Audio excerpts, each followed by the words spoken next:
अकबर अपने लाव लश्कर के साथ फतेहपुर सीकरी जा रहा था। मथुरा के किनारे उसका पड़ाव पड़ा। गुलाब का शौकीन था, बढ़िया चैती गुलाब खरीदने के लिए अकबर ने अपने गुलाम को आदेशित किया। वो खरीदने के लिए मथुरा मंडी में गया और बढ़िया ताजा ताजा देसी सुंदर इतना बड़ा बड़ा चैती गुलाब सुगंध से गमक उठ रही थी। उसी समय मथुरा के एक बेचारे ब्राह्मण देवता, वो भी अपने ठाकुर जी का चैती गुलाब से बंगला बनाकर श्रृंगार करना चाहते थे। वो भावताव कर रहे थे और पूरी डलिया गुलाब 1 रुपए में तय हो गया। कितने रुपए में? बड़ी डलिया थी। गुलाम आया, बोले ये हमको चाहिए, ये गुलाब पसंद है। तो बोले ये तो बिक गया। बोले नहीं नहीं, हम ज़्यादा दाम देंगे, अभी आपने दिया थोड़ी है इनको, भी तो मोल तोल हो रहा है, हम ज़्यादा देंगे। कितना दोगे? बोले हम 1.25 रुपया देंगे।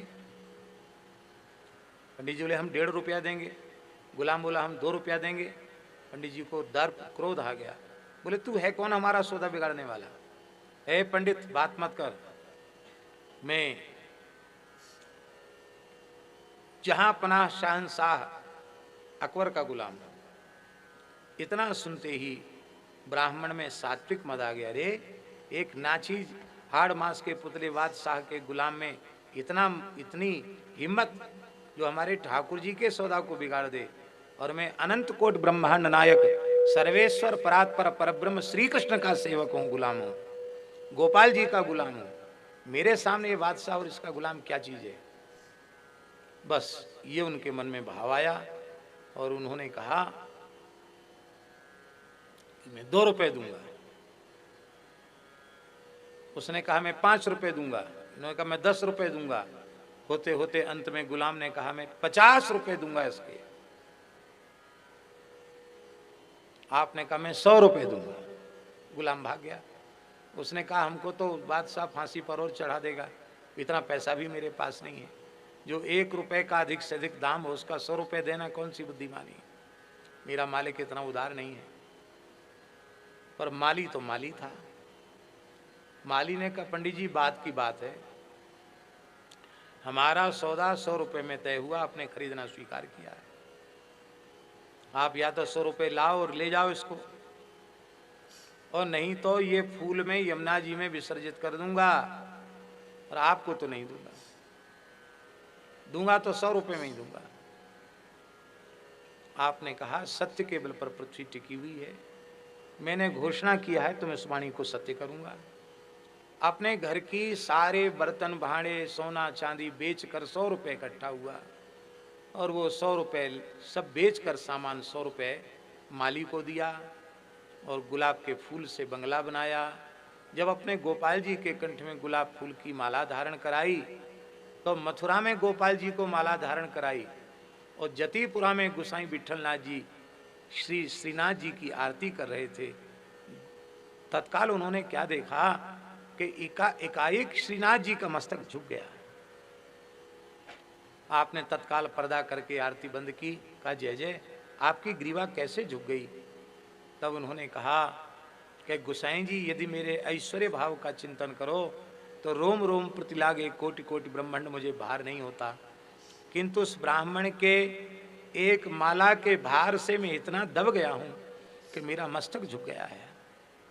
सारी बात प्रेमाश्रुधार बहाते हुए पूरी कथा श्रीनाथ जी ने गुसाई जी को सुनाई, और गुसाई जी ने पालकी भेजकर मथुरा के ब्राह्मण को पालकी में बिठाकर, जिस पालकी में वे खुद विराजते थे, उसको भेज करके ब्राह्मण को विराजमान करके जतीपुरा श्रीनाथ जी का दर्शन कराया, और इतना दिया उस ब्राह्मण को कि जितना उन्होंने बेचा था उससे 4 गुना गुसाई जी ने उदारता पूर्वक उसको दिया। अब बोलो ये जो मद कि मैं भगवान का हूं, ये कोई खराब मद है? ये तो होना चाहिए। मोरदास कहा नर आशा करो तो कहो कहा विश्वासा। ये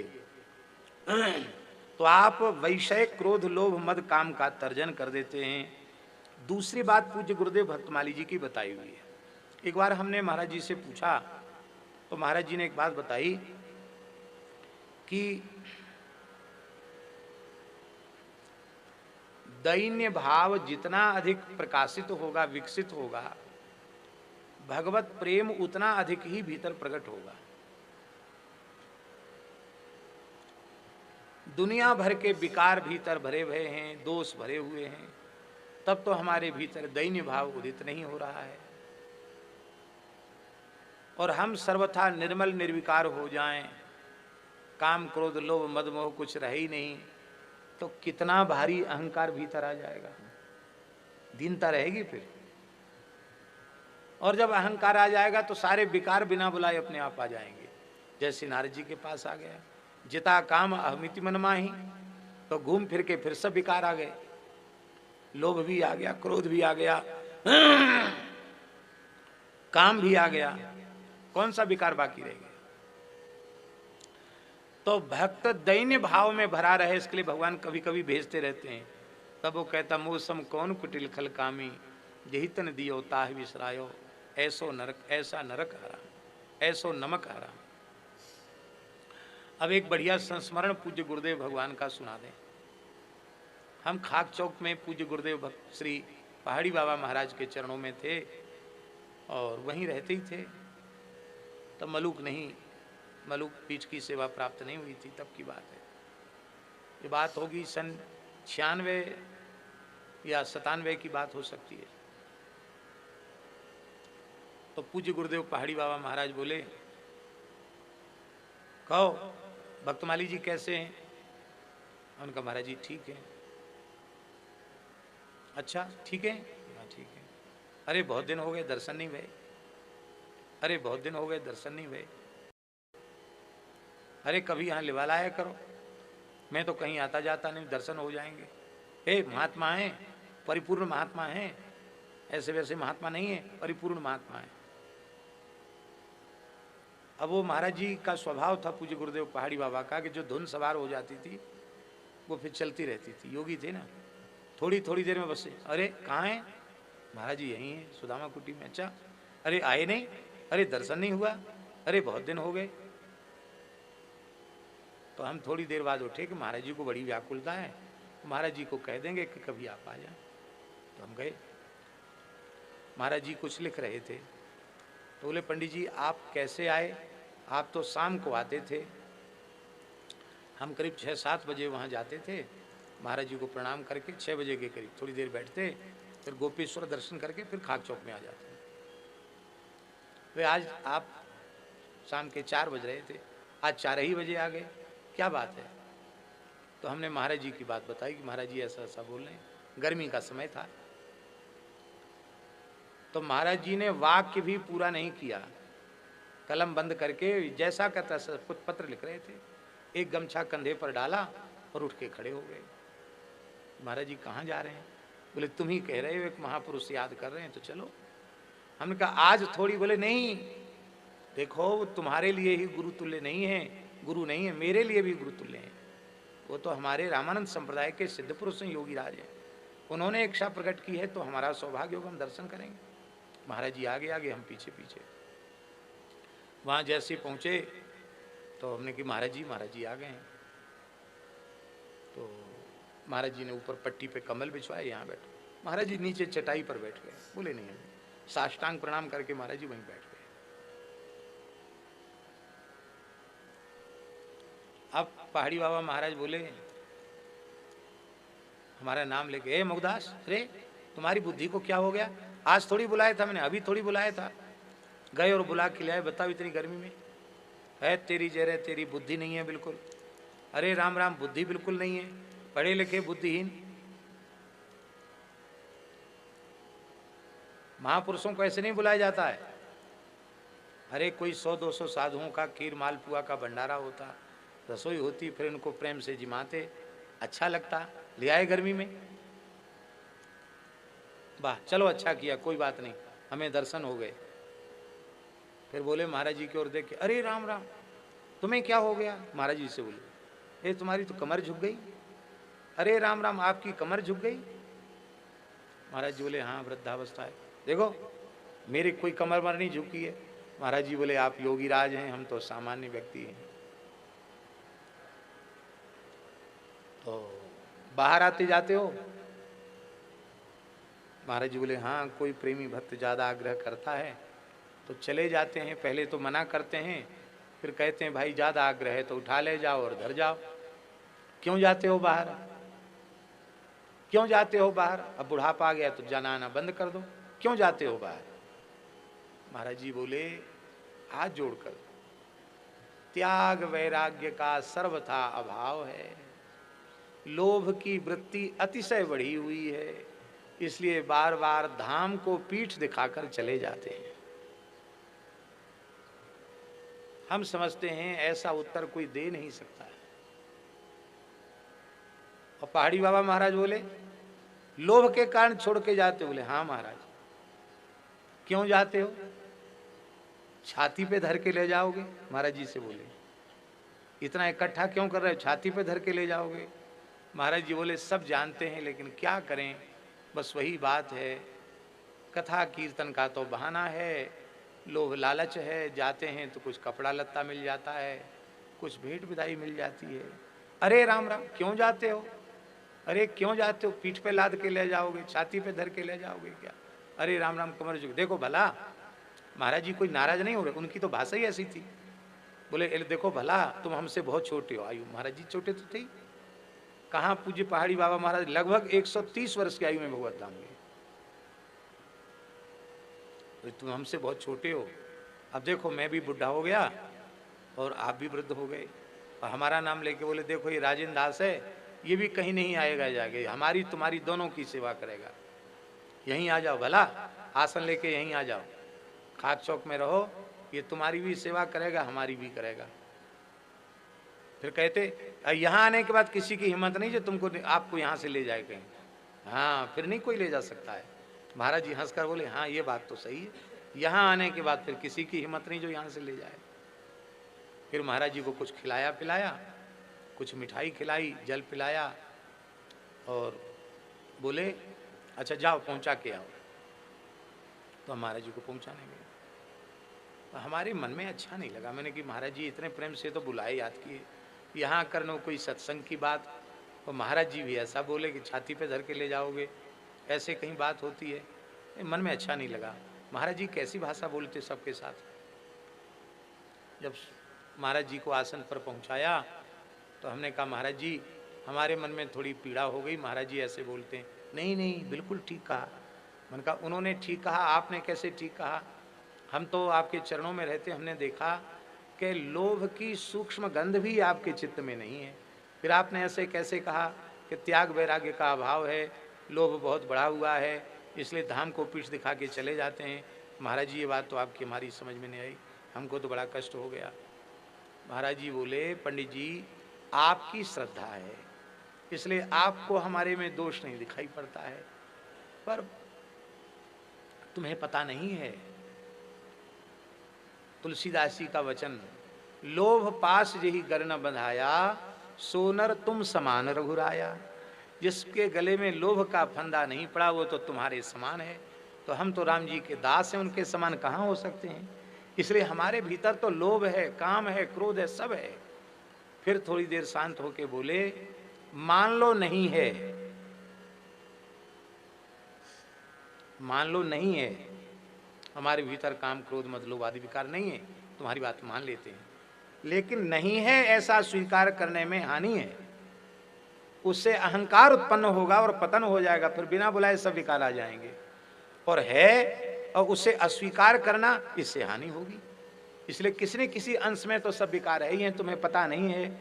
विकारों से शरीर पैदा हुआ है, स्त्री पुरुष के मन में काम विकार जागृत हुआ तब संतान की उत्पत्ति हुई, तो विकार से शरीर पैदा हुआ है, जब तक शरीर रहेगा विकार रहेगा। फिर उसको नकारना कि हम निर्विकार हैं, हम जितेंद्रिय हैं, ये झूठा अहंकार है। इसलिए पंडित जी अपने मन में दैन्य भाव का प्रकाश करना चाहिए। फिर महाराज जी बोले कि इसलिए ठाकुर जी कभी कभी भक्तों के पास इनको भेज देते हैं। और पहली बात जो हमने आपको सुनाई कि ये संसारियों के पास तो जलते हैं, तो भगवान से प्रार्थना करके भक्तों के पास जाते हैं कि हमें भी शांति मिल जाए, हम भी भगवान से जुड़कर धन्य हो जाएं। सीधे विकार तो भगवान से जुड़ नहीं सकते, तो भक्त भगवान से जुड़ते हैं। ये भाव पूज्य संत श्री गोपालाचार्य जी ने बताया, और फिर यही भाव पूज्य श्री रमण रेती वाले महाराज जी ने बताया। ये दो महापुरुषों ने इस भाव की पुष्टि की। तो ये विकार तब तक विकार हैं जब तक हम अपने से उनको या संसार से शरीरों से संबंध जोड़ते हैं। जब इनका संबंध भगवान से जोड़ देते हैं तो ये विकार भी विकार नहीं रह जाते हैं। कामाद गोप्या भयात कंसा द्वेषात चैद्यादयो नृपा संबंधात विष्णुयम भक्त्या वयम विभु। इसलिए भगवान की बड़ी महिमा है। आहा, और आप कैसे हैं? अति नागर भवसागर से तू, भवसागर पर पुल बांधने में आप अति नागर हैं। नागर माने बहुत चतुर हैं आप। चतुराई तो होती है। राम जी ने रामावतार में सबसे बड़ा काम राम जी का है समुद्र पर सेतु का निर्माण। सुखदेव जी महाराज तो इस लीला पर इतने अधिक आसक्त हो गए कि पूरे भागवत में जहां कहीं राम जी का स्मरण किया वहां पुल बनाने वाली बात को भूले नहीं।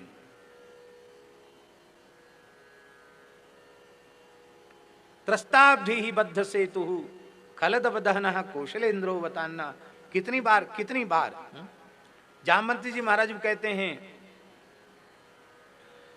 यशेष दुत्कलित रोष कटाक्ष मोक्षैर वर्तमा दिवस श्रुत नक्रतिमिंगलोब्धि सेतु कृतः स्वयस उज्ज्वलिता चलंका रक्षस्यरांश भूपे तो ऋषुक्षतानी। और भागवत के टीकाकार श्रीधर स्वामी पाद तो मंगलाचरण में ओम नमः परमहंसा स्वाद चरण कमल चिन्म करंदाय भक्तजन मानस निवासाय श्री रामचंद्राय। तो पंडित श्री बंशीधर जी टीका में लिख रहे हैं कि ग्रंथ के प्रतिपाद्य श्री कृष्ण हैं, राम जी के मंगलाचरण में स्मरण का भाव क्या है। तो बंशीधर जी लिख रहे हैं कि श्रीधर स्वामी जी ने विचार किया कि भागवत पर टीका लिखना तो क्षीर समुद्र को पार करने के जैसा है। तो क्वाहम मंदमति क्षुद्र मथनम क्षीर भार देहे किम तत्र परमाणुर्वै यत्र मज्जति मंदरा। कहाँ तो मैं क्षुद्र अल्प बुद्धि वाला और कहाँ भागवत क्षीर सिंधु का मंथन। तो इस अब टीका लिखना तो समुद्र को पार जाना है तो क्या करें। बोले समुद्र से पार उतारने वाले 24 अवतारों में एक ही हैं रघुनाथ जी जो समुद्र पर पुल बना सकते हैं। इसलिए राम जी से प्रार्थना करते हैं कि भागवत क्षीर सिंधु पर अपनी कृपा का सेतु बना दीजिए जिसका आश्रय लेकर पिपीलिका के जैसा तुच्छ में बुद्धि वाला और भागवत पर कुछ लिख सकूं। अब ये अति नागरत्व क्या है? समुद्र पर सेतु का निर्माण करना 40 कोस चौड़ा 120 किलोमीटर चौड़ा और 1200 किलोमीटर लंबे पुल का निर्माण करना। पूरे विश्व के इतिहास में इतने बड़े सेतु का निर्माण किसी ने नहीं किया। ये तो विलक्षणता है ही। सबसे बड़ी विलक्षणता क्या है? अति नागर भव सागर सेतु। इस सागर का तो पारावार है। आओ, इस सागर का तो पारावार है किंतु भव सागर का कोई और छोर नहीं है। इसका कोई पारावार नहीं है। अब लंका तक जो समुद्र था वो तो केवल 1200 किलोमीटर था। तो भव सागर का तो कोई और छोर है नहीं, पारावार है नहीं। पर इस अति दुस्तर अपार भव सागर पर इतना बढ़िया पुल बना देते हैं राम जी। किस रूप में? स्वयं भी नहीं आना पड़ता, अपने आश्रित के अंतःकरण में सर्व समर्थ नाम की करके और भव का निर्माण कर देते हैं। कैसा सेतु? बोले पुल दिखाई नहीं पड़ता, चलने का श्रम भी नहीं करना पड़ता और वो पार उतर जाता है। कहती ये कैसे संभव? पुल दिखाई ना पड़े, चलने का श्रम भी न करना पड़े और पार भी उतर जाए, ये कैसे हो सकता है? नाम लेत भव सिंधु सुखाही, नाम लेत भव सिंधु सुखाही, करहु विचार सुजन मन माही, करहु विचार सुजन मन माही, करहु विचार सुजन मन माही।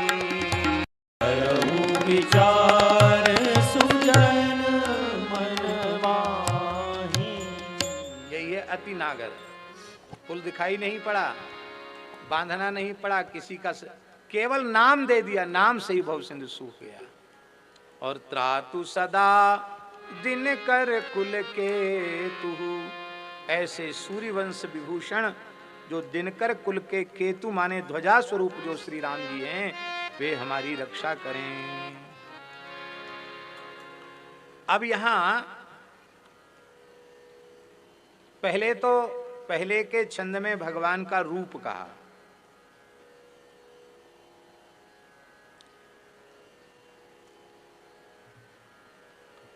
निर्गुण सगुण विषम सम रूपम, ज्ञान गिरा गोतीत अनुपम, अमल मकिल मनबद्यम पारम, नौमि राम भंजन मही भारम, इसमें रूप कहा। और अब भक्त कल्प पादप आराम, तर्जन काम क्रोध मद काम, अति नागर भव सागर सेतु, त्रातु सदा दिनकर कुल केतु, इसमें गुण कहे जा, रूप फिर गुण, इसमें गुण का वर्णन किया जा रहा है। कल्प वृक्ष सबके लिए समान है, न तो किसी के सन्मुख है और न किसी के विमुख है। कल्प वृक्ष का आश्रय जो ले लेगा उसकी समस्त इच्छाएं पूर्ण हो जाएंगी। उसके निकट जाने पहचाने की आवश्यकता है, बस आवश्यकता इस बात की है कि हमको यह बोध हो कि यह कल्प वृक्ष है, और कल्प वृक्ष है तो अब हमें कल्प वृक्ष की छाया में जाना चाहिए, ऐसी बात हमारे मन में आवे। और वहां जाने के बाद जो कुछ कल्प वृक्ष से मांगोगे, जो मन से चाही हुई मांगी हुई वस्तु है, वो कल्प वृक्ष दे देगा। किंतु भक्त की स्थिति विचित्र है। भक्त में तो किसी प्रकार की कोई कामना ही नहीं है। भक्त का अंतःकरण कैसा होता है? नान्यास्पृहा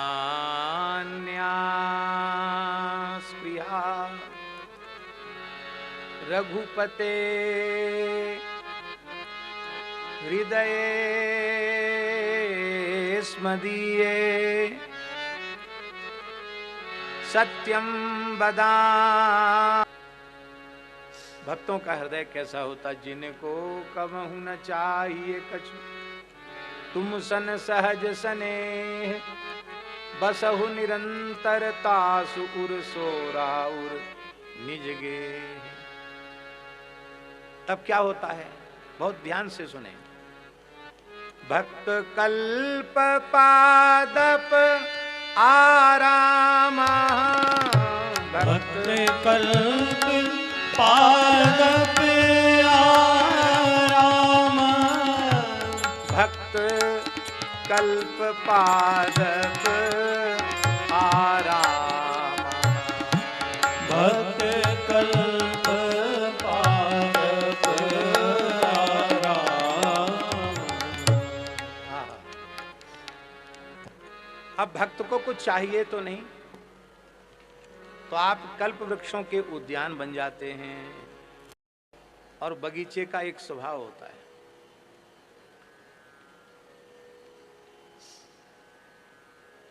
आप किसी भी बगीचे में जाएं, एक आध कोई पेड़ हो तो चाहे जितना बढ़िया हो, ज्यादा देर तक वहां आपका मन नहीं रमेगा। और वैसे ही पेड़ों का बगीचा हो तो आपको अपने आप वहां घूमने का मन कर जाएगा। उस पेड़ को देख के आवें, उस फूल को देख के आवें, उस लता को देख के। ऐसा होता कि नहीं होता है?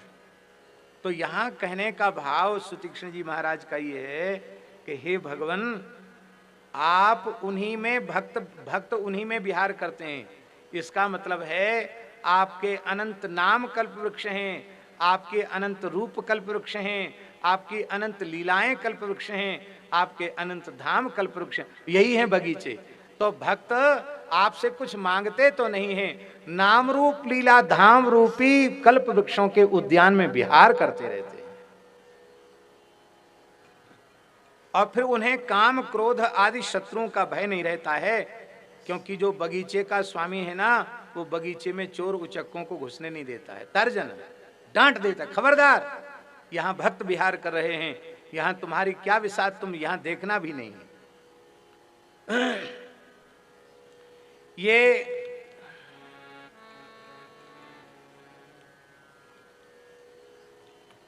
शत्रु इसलिए हैं कि ये नरक ले जाते हैं, क्योंकि काम क्रोध मद लोभ सब नाथ नरक के पंथ, इन परिहरी रघुबीरहि भजहु भजहि जेहि संत। इसलिए तर्जन क्रोध लोभ मद काम। नागर शब्द का अर्थ होता है चतुर। अति नागर भव सागर से, नागर नहीं है, अति चतुर है। अति चतुर क्यों है? बहुत से लोग, चतुर किसको कहते हैं?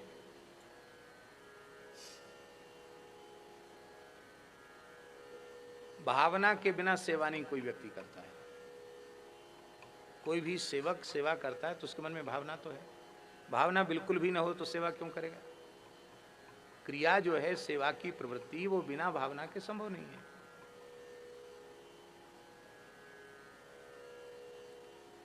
भावना से सेवा करते हैं, लेकिन कई बार सेवा करने वाले भावना होने पर भी सेवा करते हैं, पर सेवा में हर काम कुछ न कुछ बिगाड़ देंगे। काम तो करेंगे, लेकिन अंत में सेवा लेने वाले को हाथ जोड़ना पड़ेगा, भैया माफ करो, आपकी सेवा हो गई पूरी। हमारे पूज्य गुरुदेव भक्तमाली जी का शरीर बड़ा कोमल था।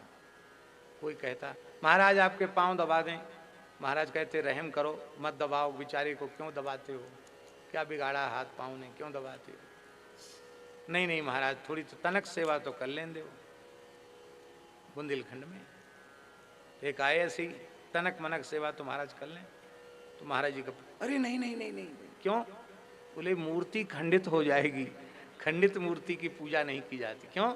ऐसे ऐंठने लग गया तो कहीं ना कहीं से टूट ही जाएगा, उंगली हाथ पर टूट जाएगा। तो सेवा भावना है तो सेवा कर रहे हो, पर सेवा के नाम पर हाथ पैर मरोड़ने लग जाओ, चमड़ी पकड़ के खींचने लग जाओ, छाले आ जामे और उल्टे कष्ट हो जाए, दर्द न हो शरीर में तो दर्द पैदा हो जाए, ऐसी सेवा का क्या प्रयोजन? अरे महाराज बहुत जोर की गर्मी लग रही है, लाओ हम पंखा करें। अब बड़ी जोर जोर से पंखा करने लगे, जैसे तैसे महात्मा के पास पंखा था, कैसी जुक्ति से कपड़ा पड़ा बांध के रखा था, उन्होंने 2-4 में ही डंडी हाथ में रहेगी, पंखा लग चला गया।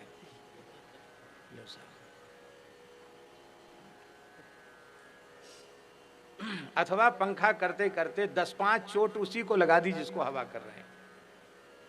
अब फिर उसने देखा कि भाई पीछे से पंखा क्यों मार रहा है भाई, ऐसे देखा, महाराज जी क्षमा करना, कोई बात नहीं, गलती होगी।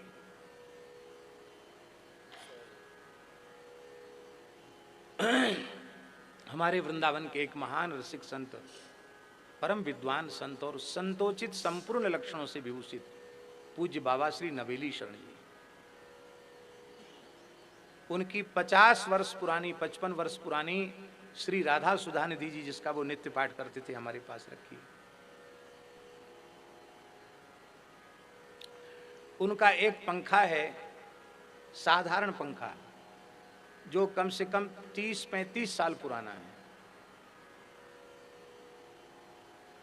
जहां कहीं से चिरने लग गए वहीं पुराना कपड़ा लगाकर सिलाई कर दी। वो पंखा भी हमारे पास रखा है, हम उसको चलाते नहीं हैं, खाली कभी कभार दर्शन कर लेते। क्यों? वो इतना पुराना, वो तो निकल जाएगा। तो आप सोचिए, हम लोग कपड़ा ने कहीं कपड़ा फटा के फिर फेंक दिया, अथवा गंदा हो गया तो फेंक दिया, किसी वस्तु की कीमत नहीं। उनके पास 30 वर्ष में कितने पंखे आए होंगे, पर जिसे आवश्यकता थी उसे दे दी, अपना निर्वाह एक पंखे से कर लिया। हमारे श्री त्रिभुवनदास जी महाराज हैं, बहुत विद्वान और बड़े अच्छे संत हैं, ऋषिकेश वाले स्वामी श्री त्रिभुवनदास जी, किसी से कुछ लेते नहीं, आग्रह पूर्वक दे तो कहेंगे महाराज जी आपने हमको सन 1911 में या 12 में कपड़ा दिया था, वो तो चल रहा है, वो फट जाएगा तो दूसरा लेंगे। 30-30 साल पुराना कपड़ा है उनके पास, कपड़ा ही भी नहीं रखते, जबरदस्ती दे दो तो किसी को भी दे देंगे, संग्रह ही नहीं।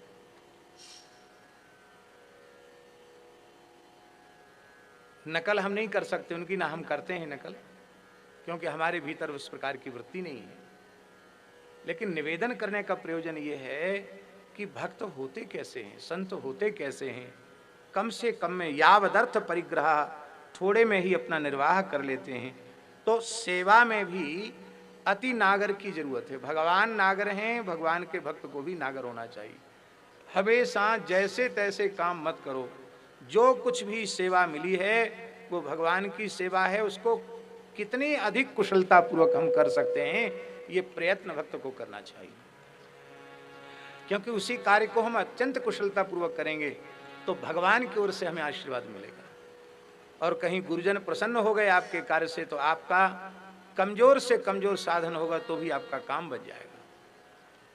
इसलिए सेवा में सावधानी जरूरत है। सेवा सुमिरन सावधान, चरण राघव चितलाए। और सेवा में नागर की जरूरत है।